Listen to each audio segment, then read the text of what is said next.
Hi, today మనం ఈ టేబుల్లో నుంచి నేను ఒక రికార్డ్ని డిలీట్ చేయాలనుకుంటున్నాను. అది ఎలా అనేది ఇక్కడ మనం చూద్దాం. ఇలా ఈ టేబుల్లో ఒక 5 రికార్డ్స్ ఉన్నాయి. సో ఈ 5 రికార్డ్స్ లో నుంచి నేను ఈ ఫస్ట్ రికార్డ్ ని డిలీట్ చేయాలనుకుంటున్నాను. అది ఎలా అనేది ఇక్కడ మనం చూద్దాం. దానికి మనకు ఒక క్వరీ ఉంది. Delete from EMP where and EMP info where EMP name equal to Ramu. So ఈ ఎంప్లాయీ టేబుల్లో ఉన్న ఎంప్లాయీ యొక్క నేమ్ రాము అనేది నేను తీసుకున్నాను.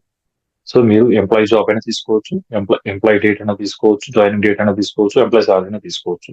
సో నేను ఎంప్లాయీ నేమ్ అనేది తీసుకున్నాను. నేను ఈ రికార్డ్ ని డిలీట్ చేయాలనుకుంటున్నాను. సో ఇప్పుడు నేను ఈ క్వరీని రన్ చేస్తున్నాను.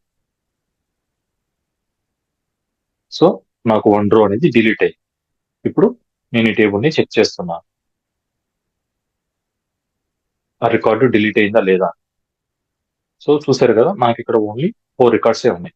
సో రాము అనేది నేమ్ తో ఉన్న రికార్డు డిలీట్ అయింది. For more videos, like and share and follow my Instagram page.